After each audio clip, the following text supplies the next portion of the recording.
The earth has been calling you far longer than you realize. Through the mountain that you can't stop thinking about. This ancient temple site that gives you goosebumps every time you just hear the name. The landscape that feels far more like home than the place that you grew up. This isn't wanderlust or craving for adventure. It is deep soul recognition. Every sacred site oracle walks the same path, but not every oracle priestess remembers in quite the same way. Discover your sacred site oracle type and uncover the unique portal through which you experience the living wisdom of the earth. You might be the rose code carrier, remembering through the rose and the grail codes that are stored in Magdalene lands. You might be the temple keeper or the lineage walker, your soul being activated through ancient lineage and ancestral pilgrimage paths. Or you might be the earth listener, hearing the living pulse of Gaia through the wind, the water, and the ley lines herself. Your sacred site oracle type reveals the way that your soul was designed to remember and how your soul naturally connects with the living wisdom of the earth and the gifts that you are here to embody through pilgrimage, place, and presence. The earth has been speaking to you. It is time to remember that you speak her language as the oracle priestess.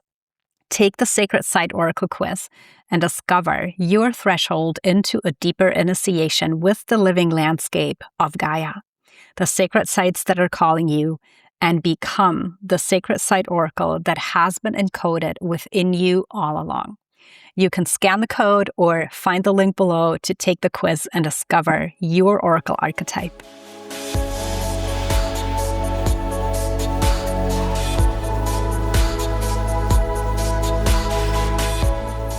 Welcome, Sacred Site Oracles.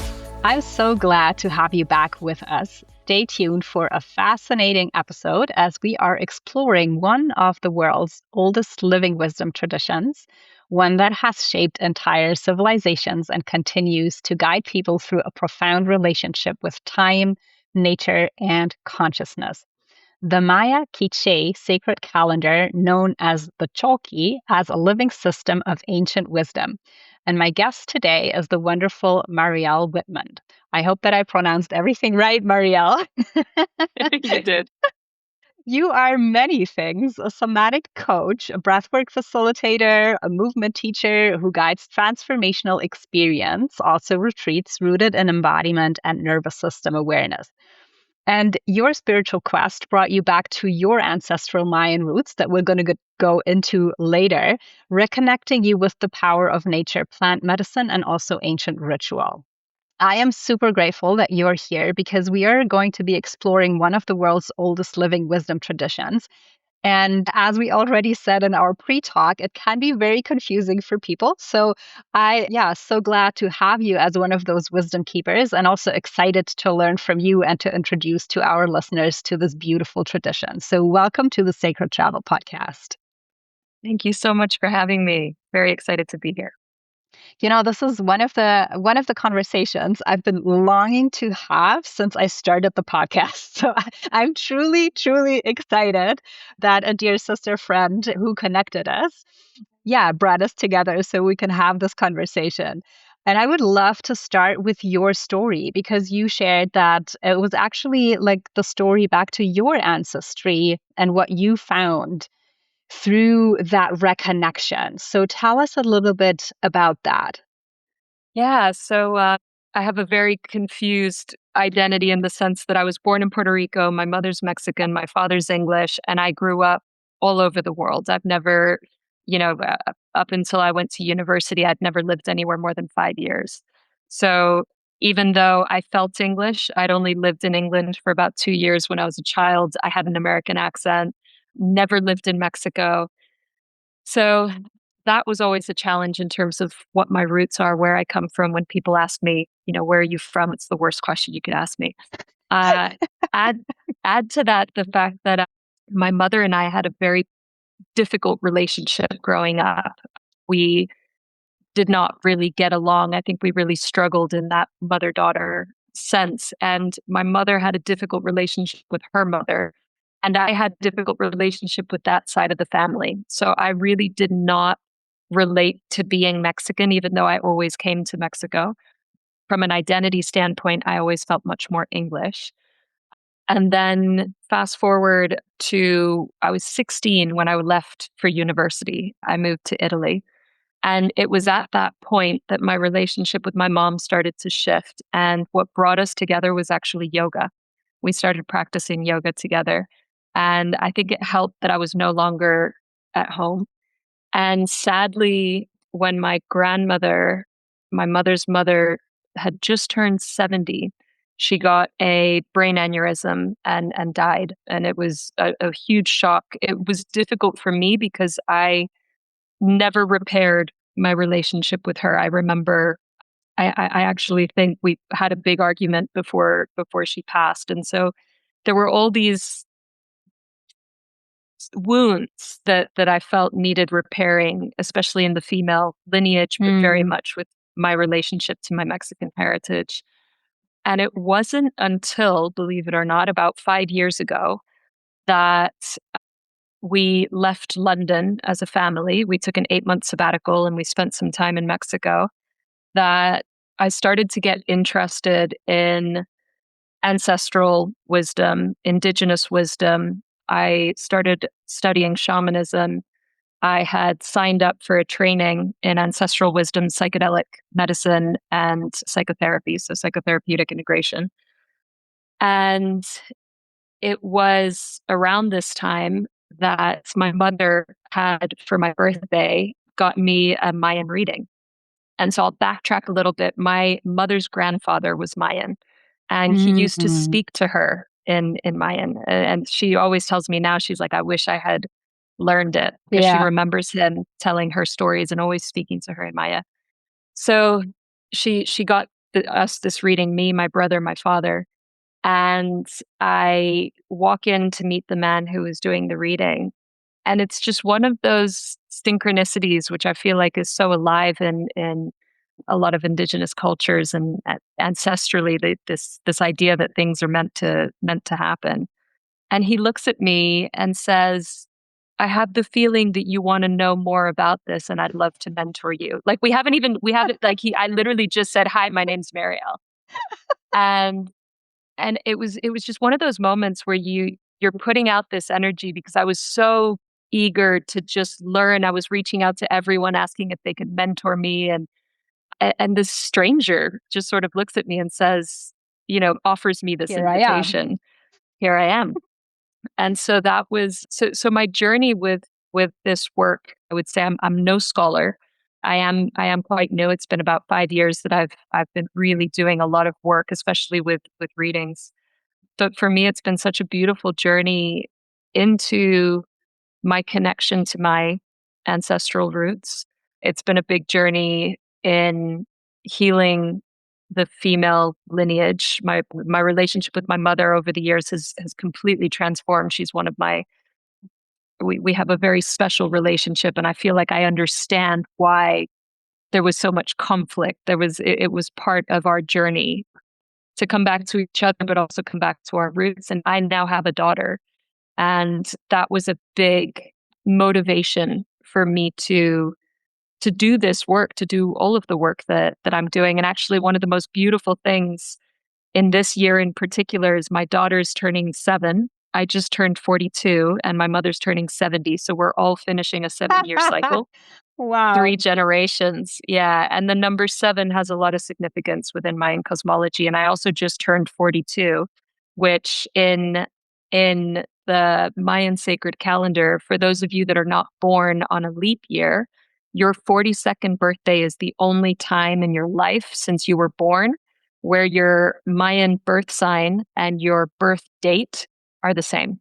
So you're like reliving your birth, almost as people joke about it as like a midlife crisis. Like I see it as a midlife awakening. It's like an opportunity for you to relive truth bumps. Yeah. Okay, I gotta take a breath. Like you have just solved the mystery of my 43rd year of like being on this earth, because everything since my 42nd birthday was like, and I feel I'm birthing myself alive like over and over again. And it's not always comfortable. So Yeah. thank you.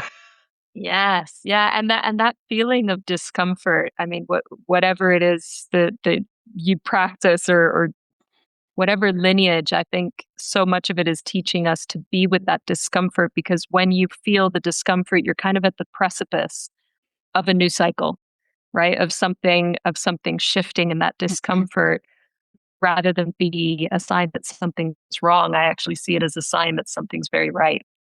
Whew, I got to digest that. Thank you. This is huge. We spend years trying to heal ourselves, find our purpose, and create meaningful work, how to build families, businesses, and communities. Yet almost no one teaches us that the reality from which all of this emerges is built from an invisible architecture, where you are the one cultivating a strong energetic field from which life itself emerges. Before building a family, before you lead a community, before you hold space for another human being. Now, the ancient temple schools understood this. They did not simply train healers. They cultivated priestesses and priests whose presence brought coherence wherever they walked. Oracles who understood the language of energy as intimately as the language of the body. Wise ones who knew that every thought, every emotion, every relationship, every sacred space is part of one living field and organism. Now, that wisdom isn't ancient history. It's exactly what our crumbling matrix world is asking us, is asking you to remember. Magdalene Starfire Healing is your initiation into that lineage of serpent healers of light, of oracles, of priestesses. You will not simply learn an energy healing modality, but understand the energetic architecture of your own presence, of your body, your field, to refine your intuition, your psychic abilities and gifts, and to awaken the intelligence of your light body technology, to consciously create the field from which your life, your relationships, and your work will naturally flourish. Because the future won't be shaped by people who know the most.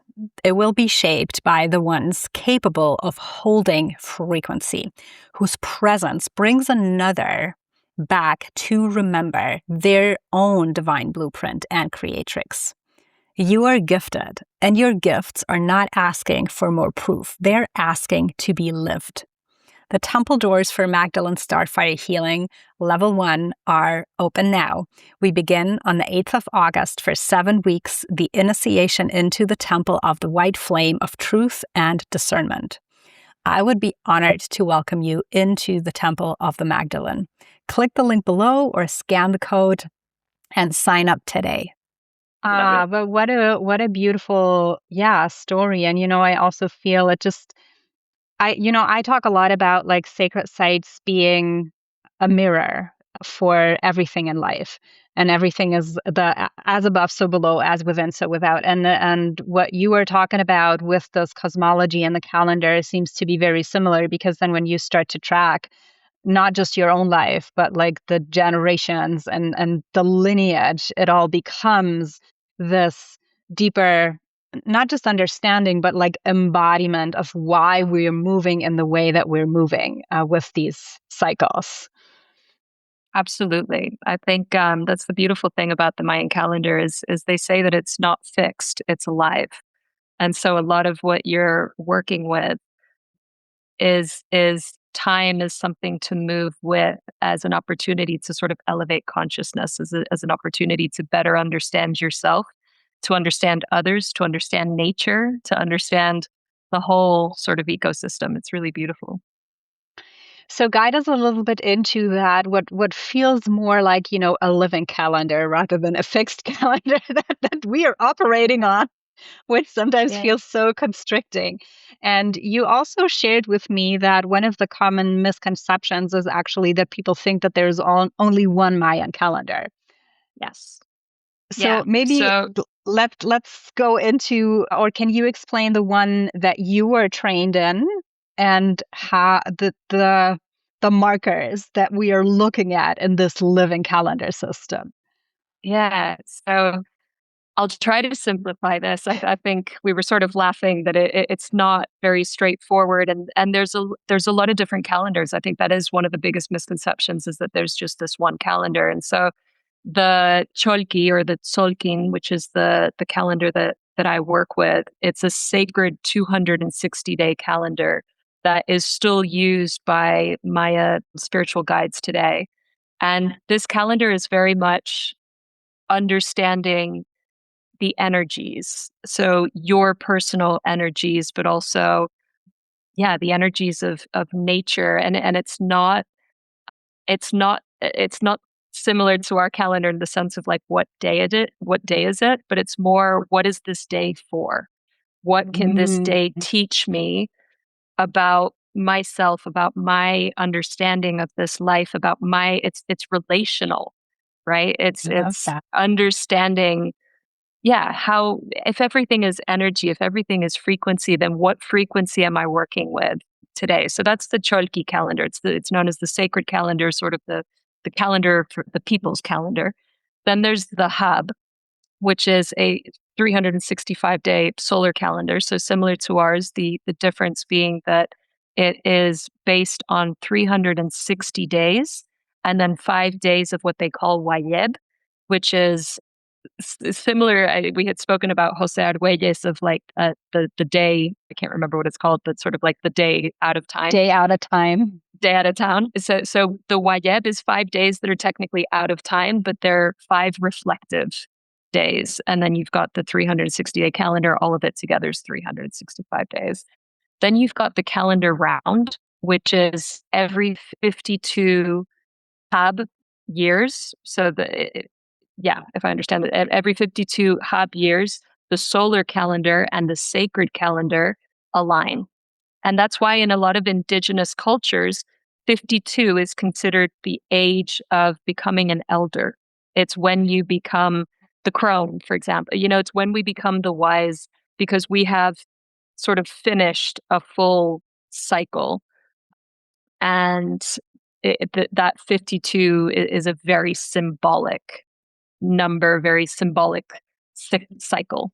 And then you've got the long count. So Mayans were renowned for their mathematical genius, and they Mhm. actually worked in numbers. I mean, some of the inscriptions, if I remember my studies, go into the millions. And it's not that they believed that life existed for millions of years, but they just had this ability to track the repetitive cyclical nature of old things, but to such vast numerical capacities. So the long count is the system that's used for recording historical events over thousands of years. And so again, you have all of these different calendars, and even within these different calendars, there's the traditional interpretation, and then there's more modern interpretations. And it's not to say that that there's anything wrong with that, but I think it is quite important to separate what remains sort of true to the culture of the Maya, the practice today, and the more Western interpretations, one of which is the dream spell, which was created by Jose Arguelles. And it's what allowed most Westerners to become familiar with Mayan cosmology, but Mm, it's not the same thing. So a lot of okay. times when you hear like the dragon or the galactic, that kind of language, it's not traditional Maya. That's normally part of the dream spell. And I think there's a lot of beautiful interpretations and understandings within the dream spell, but I will highlight that some of the mathematics within it have been debunked. So, some misunderstandings which have brought people back to the traditional studies, which I think is really beautiful as well. Yeah. Yeah. That's powerful. Okay, before we go into the discernment, because I do want to talk about that, let's dwell a little bit on time, because I mean, you've given, just from a mathematical or conceptual perspective, so many different calculations. How did the Maya understand time?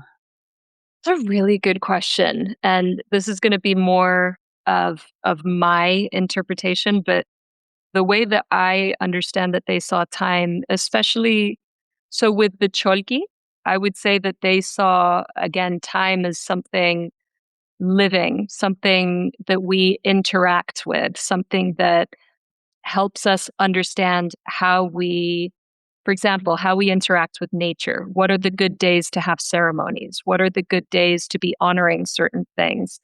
They would use it very much for harvest. So the Hab, being based on it being a solar calendar, had a lot to do with harvesting corn in particular, for example. And the way that I believe that they saw time, again, is that it's not linear and that it's not fixed, but that it's more of a cycle. And within the sacred calendar, within the Cholq'ij calendar, it would teach us how to understand. So this is something that I find quite beautiful. They call your birth sign your Chumilal, so your like star sign, your star energy, almost as if we come into this existence with light, and that light has a certain energy to it. And so it's understanding that energy not as something fixed, but as something that we can use to once again elevate our consciousness from a place of understanding pattern, right? It's understanding that that everything's fluid, right? To know your cosmology reading within the Mayan sacred calendar, it's not to say this is who you are. It's to say this is what is infused in you. This is the energy that you have kind of come in with, but it doesn't mean that that's it.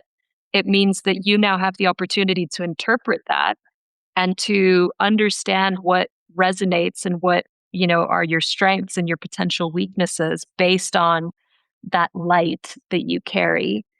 And you have choice, right? You have choice of what you're going to do with that knowledge, with that wisdom, and how it becomes relational between you and others, between you and the earth.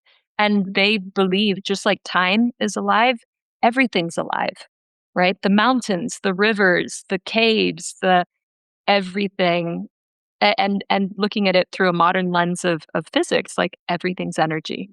And if Mm. everything is energy, then everything is relational, right? Everything is, and on a larger conscious scale, everything is one.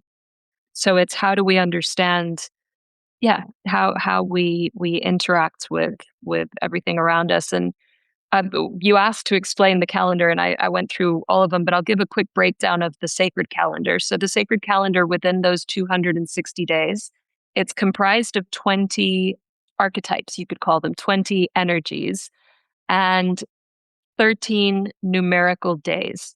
So those 13 days, if you have 20 archetypes, it would go 1 through 13, and then it would start again, 1 through 13, 1 through 13, 1 through 13. And that 13 times 20 is the 260 days all the way. And it starts, let's say, with 1 and it ends with 13. It's a beautiful mathematical, like everything is very sort of meticulous, like the calendar can fold on itself. I won't go too much into it because it is a little bit, I remember when my math teacher would start showing me a lot of this. I will just say that it is a mathematically beautiful calendar. But so every 1 through 13, moving through the archetypes, that 13 is known as a trecena, like a 13th. But what that means is that that first number with the archetype is the overarching energy of a 13-day period. So if the calendar starts with the energy of bats, bats is the threads of life. And so one bats, if you then go on to which is the road, which is the path that we all walk, it's the paths that we've walked to get to where we are, but it's also the path towards our destiny, our mission. If we were on if we were on the day of A, we still have the overarching energy of bats. So you can reflect on, okay, so today is all about my path. It's about the road that I'm walking, but I'm looking at it through the lens of the threads of life and how we weave the tapestry of our existence. And so if I'm looking at my path, I'm also looking at the threads of all of the experiences that I have had that have brought me to the road that I'm walking today, and understanding, you know, am I weaving? Am I unraveling? Am I looking at, yeah, it can be interpreted in so many different ways. And that's the beautiful thing of the calendar, is that for 260 days, not one single energy repeats itself. So like every single, because it's a number and an energy. And so those two together also create something. So for me, what I love the most about this calendar is that beyond, questions of, is it right? Is it wrong? Is it aligned to the planets? Is it this? Is it that? It's so spiritual in the sense that every single day offers you something to contemplate. It offers you almost like a journaling exercise, right? You could wake up and be like, what is the energy of today? And how does it relate to my life and my personal growth, but also this evolution of consciousness? Because I think the Maya believed that through every cycle that we move through, we are elevating consciousness, but we are also facing more complex experiences where, things become challenging in new ways to help us elevate, right? We need that discomfort. We need that destabilization in some ways in order to see things with new eyes, right? Because we repeat the pattern, but we never come back the same, right? We're always coming back with new eyes. Yeah. Yeah. So it's a lot. That it's a lot, but it's also so powerful, because it really goes back to the complexity of life itself, and also finding beauty in that complexity. And as you said, like, everything is interconnected. There is no way that we live in the illusion of that we are separate from everything, even ourselves, but it's not true. Like, everything, or we try to find linear explanations for why this is happening or why that is happening, whereas Totally. it's such a myriad of, an amalgamation of codes that's informing and infusing decisions past, like, every second of our life. So Yeah. wow. And to that point of like the question of time, that's where we understand that time's not fixed. It's not like there's a beginning and an end. There's a past and a present and a it's like, no, it's it's all interconnected. It's coming back. We're trying to label things that are almost intangible, and time is one of those, right? Time isn't fixed. It's just this construct that we've created to help us monitor, I guess, our progress. But I think Yeah. for the Maya, it wasn't like we start here and we finish here. It's like, no, there's these beautiful cyclical wave-like nature inspired fluidity, movement of time and understanding, if that makes sense. Oh, yeah, absolutely. Absolutely. So, okay, I mean, apart from, of course, that people can come to you and ask for reading, there is probably a lot of information out there, or people just go Google or Chat GPT, like, put up and this, honestly, like, this is also what I did a little bit in preparing for the session, because, like I said, I had no clue about any of this. And there is a lot of different information that you find. So how can we bring in discernment and just like knowing what we are tapping into without knowing what we're tapping into? Yeah, that's a really good question. There are two sites that I highly recommend if anyone's a Spanish speaker. I would go to Maya Tecum, which is Maya Tecum. I think that site is quite legitimate and built from the indigenous community. I also highly recommend for English speakers the Mayan Wisdom Project, which, Mm. if I'm not mistaken, is being run by the daughter of Carlos Varios, if I'm not getting the name wrong, who's one of the more reputable sort of wisdom keepers of this Mayan sacred calendar. And they're doing really beautiful things in terms of supporting local communities in Guatemala. They also offer courses and cacao and all these beautiful things. So those are two websites that I would definitely recommend. I think discernment right now with the online world is a challenge no matter what you're looking for, because Yeah. it's really hard to know what's real and what's not. So in these sort of things, I would always look for the link to the indigenous, that there's actually a relationship with these local communities, so that these communities are the ones that are funneling the information. Yeah, and dig a little bit deeper. I think for me it was interesting, like with Jose Argüelles, I loved a lot of what he developed because he really combined it with the cosmos and with the moon cycles. And but I also, from my perspective, knowing Latin culture and Spanish, a lot of the language just felt very modern, right? Mm. For the galactic this and the dragon that, and so that was my first sort of like, this doesn't feel. It just doesn't. It doesn't feel that old, and it doesn't feel that traditional.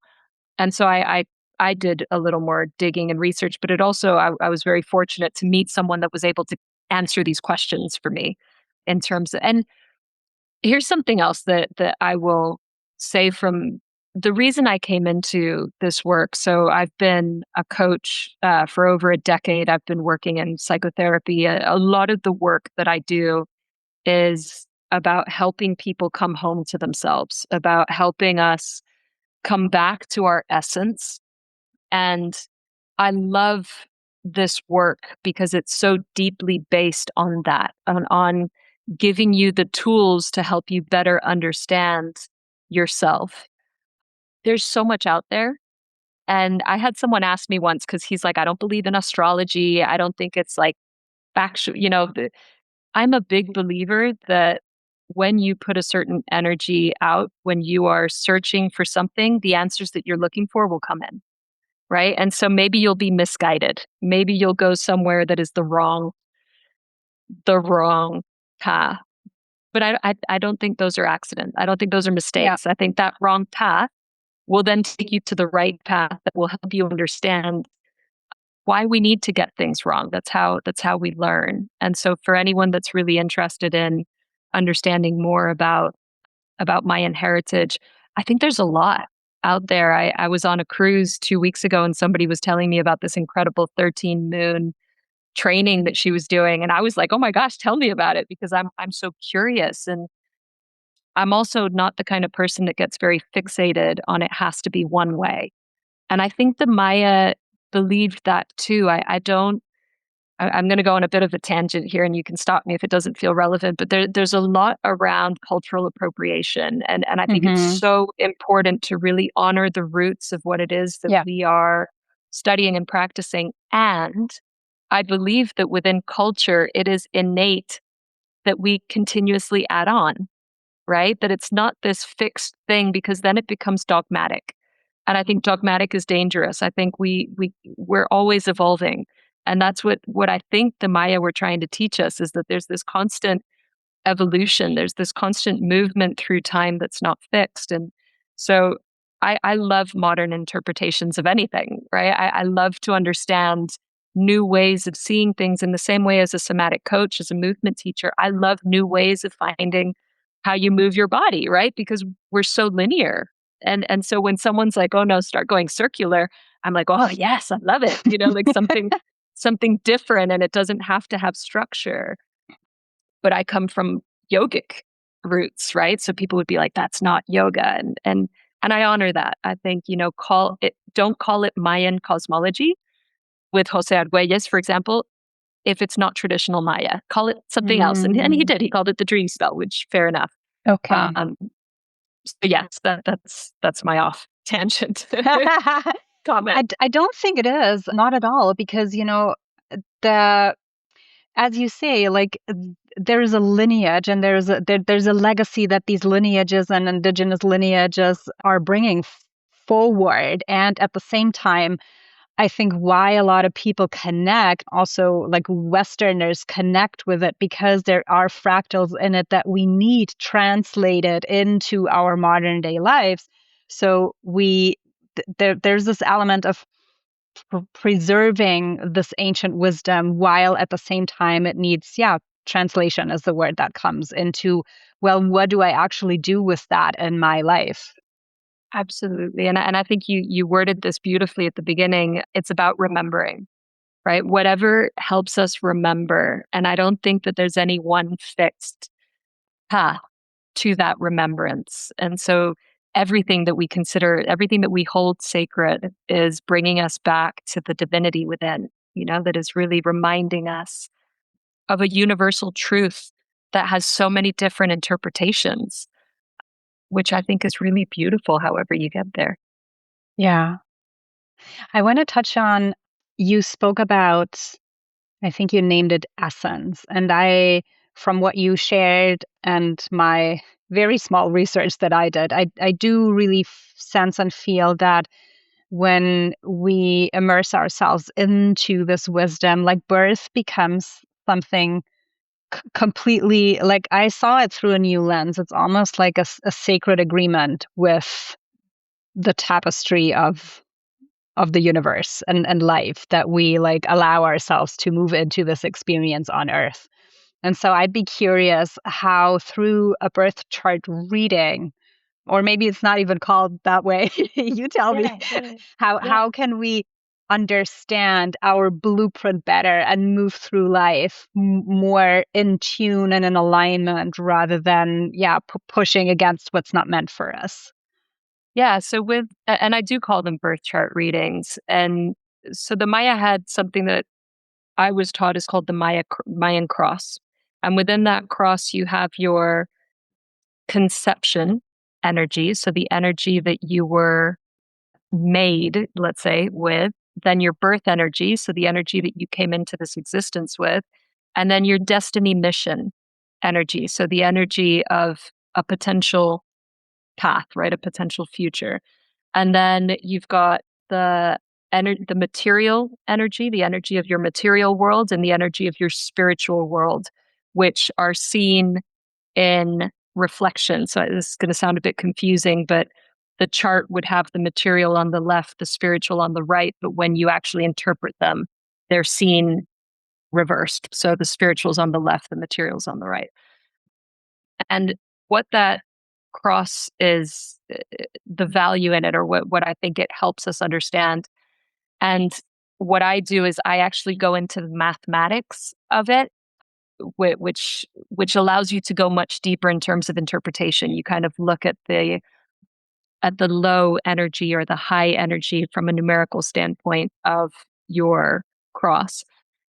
And so the conception for me is almost looking at our ancestry, or looking at our parents. And I mean, for me and the work that I do, this would take me even to the understanding of, how was I born, right? Like, what was it when I was in the womb? What was going on in my parents' life? What was I absorbing, experiencing, hearing, and then understanding that through the lens of the energy that I was conceived with. Then looking at my birth, it's, how did you come into this world? And I'll give you my example, and then I'll actually talk to you about yours, and you can tell me if it resonates. But my birth energy is 3E. So from a numerical standpoint, it's quite low. And E is all about the road. And I remember the first time I read it, I read outside of what my teacher taught me, I read it on the Mayan Wisdom Project page, and they talk about the bobcat, which is my spirit, my animal. And they say that these are animals that work within a pack, but one always goes off and comes back to tell the others what they learned. And that is my birth. That is really, like, that resonates with me. And what I love about it is I've always known that I came in with something, like that I was meant to be doing something, but I really struggled with my path. Like, so the fact that it's a low energy also really resonates with me, because for most of my life, I've had this drive, this ambition. Like, I know I've been going somewhere, but I couldn't honestly tell you where. And I think one of the big jokes with people that know me well is like, Mariel does everything. Like, I'm here, I'm there, I'm like trying to figure it out. And it's only recently, and especially through this work, that I've really understood that this is my path. Like, I am a wisdom, I am an eternal student, and everything I learn, I want to share. And that's the road. That's the road that I'm on. I Wow. really feel the energy of the bobcat going somewhere, coming back and sharing. And so that for me feels deeply resonant from a birth standpoint. And then you look at your mission, your destiny, and that's the possibilities or the potentiality of where you're going. And again, nothing with the Mayas was fixed. It's not like this is it. And you couldn't even interpret it in that way, but it's like within the energy of, so let me share yours, for example. So your conception sign is Kawok. Kawok is all about community. It's all about connection. It's all about your home and like the protection of home. Kawok. Then your birth sign is Keh. Keh is the deer, but it's not just the literal interpretation of the deer as an animal. It's the 4 points. So it's all about balance. It's about the 4 directions. It's about the 4 elements. It's about it really symbolizes harmony, equilibrium, and a deep, deep, deep connection to nature.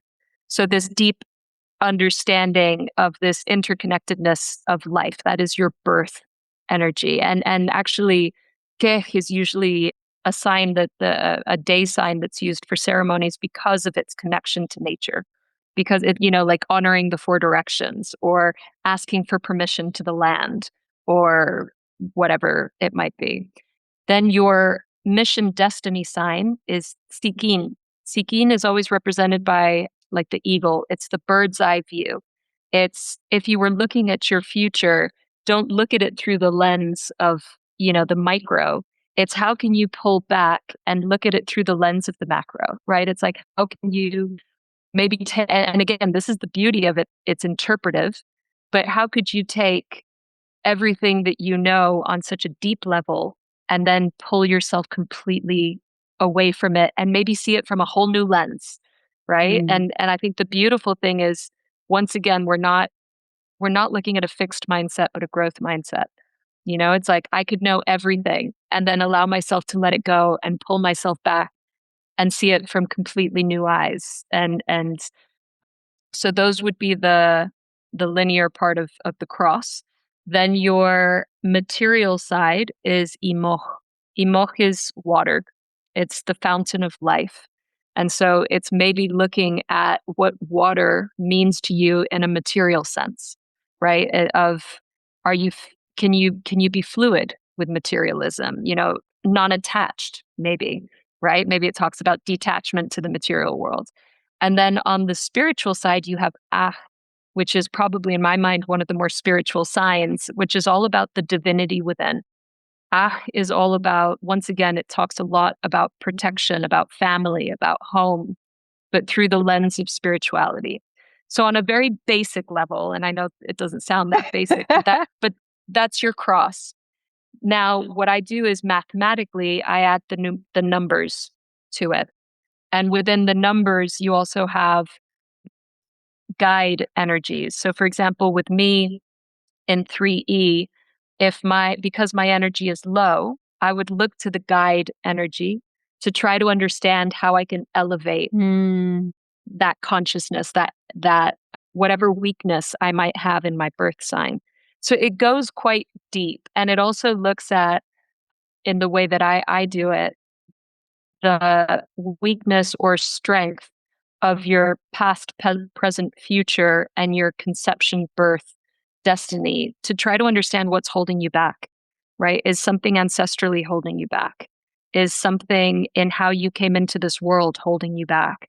Or is something about your future holding you back in the sense of some of the mathematics also point to the material being strong and the spiritual being weak, right? How are we too fixated on the outside world and not getting enough of the inside? Or some people have so much on the inside, but they don't know how to channel it into the material world, how to channel it externally. Yeah. And maybe Yeah. this plays into their destiny. So a lot of these things, what I love about it, especially as a coach and a therapist, is it gives me something that's not so deep. It gives me something external to work with that allows people to take it internally and allows them to kind of find new lenses to try to understand themselves or see things that they might not have seen otherwise. Yeah. Thank you. Well, thanks for that. Yeah, also brief excerpt. I will definitely look more into that and book a reading. So it resonated a lot. Like I see myself in a lot, and when, like I said, my research also pulled up the deer, and it's so interesting because I've had that dear connection like to the animal, but also spirit animal, basically all my life. Like from early on, my grandfather on my mother's side, he was a hunter, and he would always like bring me into the forest, and we would watch the deer and we would feed them and everything. But it wasn't something that I had like consciously connected, and it's just been like showing up everywhere, and whenever, like at these cross points in my life, and now I'm like, okay, I know why. Thank you, I will Yeah. listen deeper. I love that. I love that. And again, it's one of those things where we have these signs. I think life speaks to us. Maybe it's us speaking to Always. ourselves. It's consciousness or Mhm. source. We are expressions of it. But then we have these tools that help us give it meaning. Because sometimes you might be seeing a deer your whole life and just be like, I don't get it. And then all of a sudden, maybe you have a reading and you're like, oh, okay, this has given something that already felt important. It's given it some kind of deeper symbolism. And again, there's no right or wrong to that. It's just what it feels like to you and what it does for you from a place of remembrance, from a place of like, this feels like my essence. This feels like, like I can really connect with the deer. This feels like it's a part of me, and it is, which is why I love doing these readings. I can't tell you how many I've done now in the last 5 years, but every single one of I just sort of sit there as I'm going through it, and then people talk back, and I'm like, wow, it's it, it, it's it's really beautiful. I haven't had one where I'm like, that's just not it at all. Mm. I feel that that now we're only getting the conversation started, but I also do want to, of course, guide people to have a reading with you, because I feel yeah, just from what I learned so far, it's really utterly fascinating. And, now that when everybody is starting to post in a couple of days about the day out of time, I can say that that's not quite true. There's Yeah, more yeah. to Well, it. yeah, that it's a different calendar. That it's not It's from a the different. traditional. Yeah. Yes, exactly. I mean, it took me a Ah. moment too. I was like looking. I'm like, have I missed this in my studies? Um. Ah. Yeah. I love that.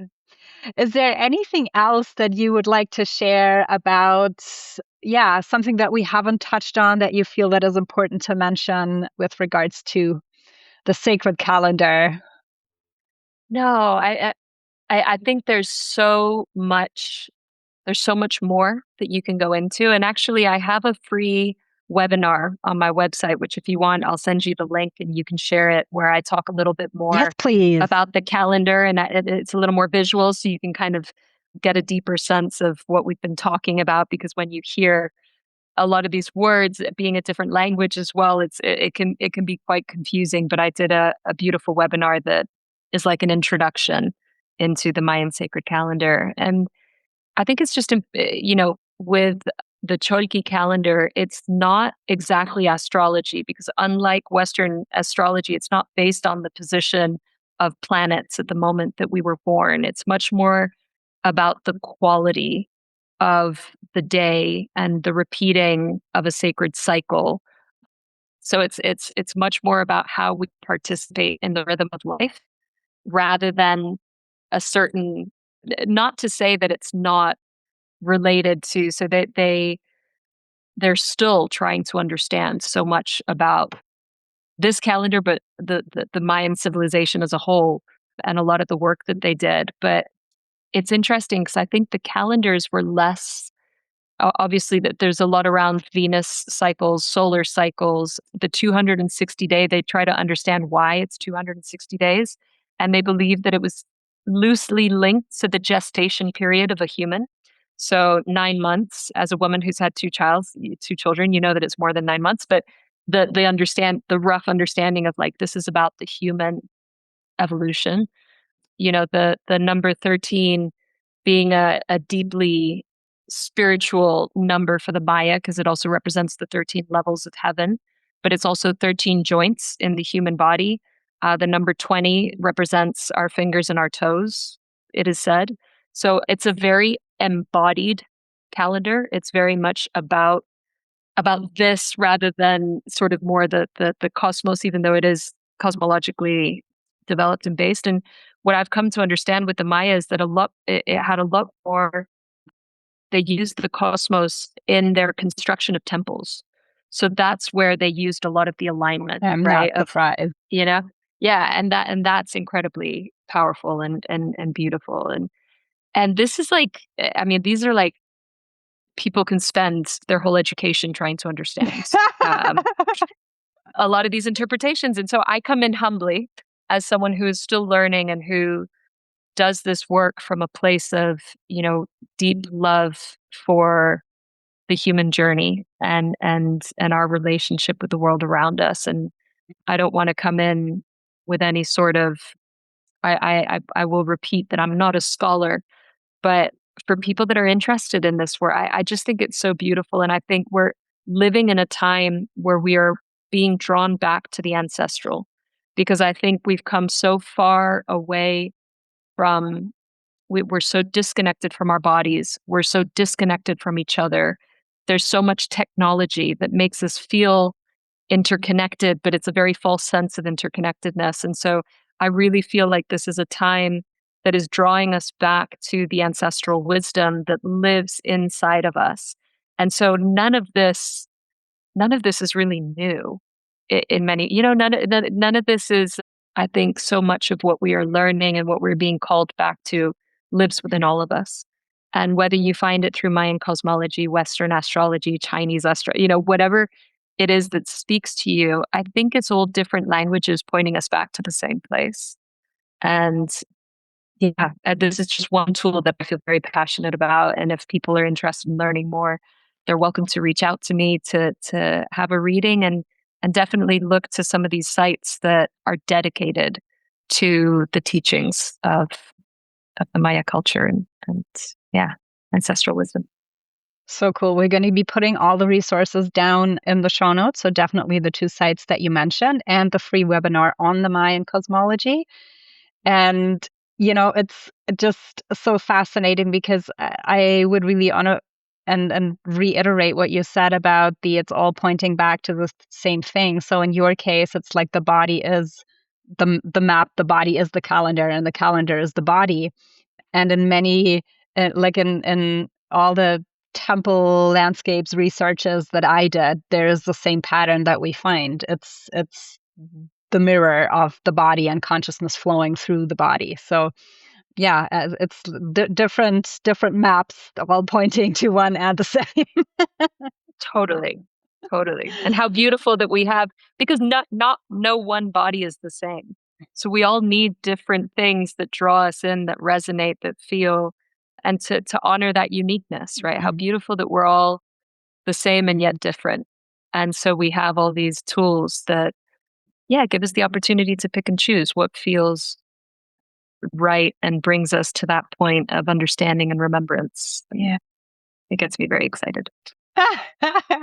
Well, it is such a juicy topic, and I am so excited and so grateful that you came. I also know that, I mean, you do a lot more than these readings. So give our audience a brief overview of where that can find you. And I also know that you have an amazing retreat coming up in October. So what's happening in Ibiza in October? Yes. So I do one-on-one work. I like to think that I bridge the gap between the old and the new. the, coaching and therapy, body and mind. Everything that I do is to try to bridge what might seem like opposites, but are very much the same thing. So my one-on-one work combines all of these elements. I have an online coaching course, which is self-paced, but it's everything that over the last decade I learned as a coach and also my psychology studies. I think it's a really nice entry point for anyone that is curious about becoming a coach or a therapist. There is a lot of easily digestible educational information in it. There's also somatics, meditation, breath work. So I can share more about that. And then in October, I'm doing my last women's retreat. I'm going to be taking a break after this. I will continue teaching, but on other people's retreats. These retreats are very carefully curated by me. It's a 7-day retreat where we move through the energy centers, working with women's circles, movement, breathwork, meditation. And every afternoon we have an experiential workshop that helps us kind of get into the deeper layers of what it is that we're exploring as a group. These retreats, I have so much love for them. The women that come on them, the connections that are made. I really, really, really recommend it. I've got 2 rooms left for the October retreat, and it's from the 16th to the 22nd. And then aside from that, you can find me on my website, which is marielwitmond.com. You can also find me on social media, Mariel Witmond. And I love hearing from people, so please don't hesitate to reach out. I always answer. And yeah, just very excited for this opportunity. Thank you. And I do know 2 women that went to your retreats and they were just, flying through the roof after. So I can only, attest to that. So Thank you. I trust that you have a magical experience. Yes. Well, thank you, Marielle. That's been so eye-opening, and my body is still vibrating about all the truths that you shared. So I will definitely have to sit with with what I learned and dive a little deeper. And for everybody who feels intrigued, please reach out to Marielle and also watch the free webinar. We're going to be putting the link in the show notes. Thank you so much for coming on and sharing all of this wisdom, also as a keeper of the sacred calendar and a wisdom holder of the tradition going forward and being kept in this integrity. Thank you very much. It's been lovely to be here, and I look forward to hearing from some of you. Amazing. I hope that you liked today's episode. If you are intrigued with the sacred mapping technology, then please go check out Marielle's website and the free webinar. Please also, if this episode resonated with you, leave us a like or share with a friend who absolutely adores Mayan cosmology or needs to hear about this. And for those of you who'd like to explore a different mapping system of uncovering your light body technology, your purpose, and deeper sense of belonging and essence, the next cohort of Magdalene Reiki certification starts on the Lion's Gate on 8/8. So head to the link in the show notes to join us. And as always, may you remember that you're Starfire incarnate. I'll see you next time.